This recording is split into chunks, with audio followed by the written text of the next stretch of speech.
Bwana Yesu asifiwe. Awali ya yote nipende kuwakaribisha tuweze kuzungumzia mechi yetu ama maandalizi ya mechi yetu ya kesho dhidi ya wenzetu Kagera Sugar. Maandalizi kwenye kiwanja cha mazoezi yameenda vizuri. Tutakuwa na pati ndogo kidogo kwa siku ya leo, lakini so far hatuko na majeruhi yoyote kwenye kikosi chetu, na nadhani kwa uhitaji wa mechi hii na umuhimu wa timu yetu kwa huko tunakoelekea, ni muhimu sana tujiweke katika maandalizi ya kuweza kutafuta ushindi katika mechi hii. Na ni timu ambayo imekuwa ikipata matokeo hivi karibuni. Ni changamoto ambayo nafikiri tumejiandaa kukabili, lakini kwetu sisi nadhani tumepoteza mechi iliyopita dhidi ya KMC, lakini ninyi wote ni mashahidi namna ambavyo tunapopoteza mechi zetu. Nadhani mnaweza mkaona kwamba hatujapoteza mechi kwa sababu ya performance.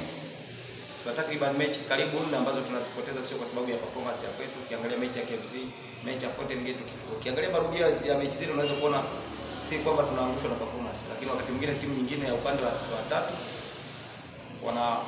wanakuwa na performance yao ambayo inatokea sisi tunakuwa kama tuna bahati mbaya nao.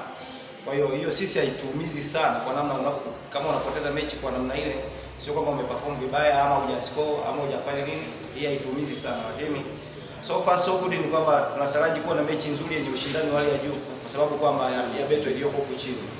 Kwa huko chini nafikiri kuna ushindani ambao ni mgumu, na ni lazima kwa vyovyote vile kwamba mechi kama hizi zinapokuja nyumbani ni mechi ambazo tunapaswa tushinde. It's obvious kwamba ni lazima focus yetu hiyo kushinda mechi hii, ili kusudi at least tuone kama tunaweza tukapunguza gap, sababu sio kutoka huko chini, bado ni kupunguza gap, kwa sababu Kagera unaona yuko na point 4 juu yetu. Sasa ni gap ambalo ni kubwa, angalau jaribu kupunguza gap hiyo, alafu kisha kitu kingine kiendelee. Majeruhi ambao wanakosekana nafikiri walikosekana kutoka last match, kwa maana ya Vedastus Muhambi amerejea Samson Maituka, lakini tutajaribu kumassess tuone namna ambavyo atakavyokuwa. Lakini nadhani tulipata boost toka kwenye mechi hiyo iliyopita kwamba kulikuwa na wachezaji ambao walikuwa wanarejea. Kwa hiyo naamini baadhi yao itakuwa hii ni mechi ya pili, ni kitu ambacho pia kinaendelea kutupa boost. Lakini so far so good, nadhani hakutakuwa na mabadiliko makubwa sana kwenye urejeo wa wachezaji na utimamu wa wachezaji kwa jinsi walivyo. Swali ni refu, wakati mwingine unashindwa kuelewa logic ya huwa ipo kwenye vichwa vya wachezaji. Shwa msingi ni wao wanafanyaje kwenye kazi. Sasa sijajua makosa ambayo yameonekana labda ni lipi ambalo limepelekea hilo, lakini nafikiri labda unaweza ukasema maybe counter attack wana coach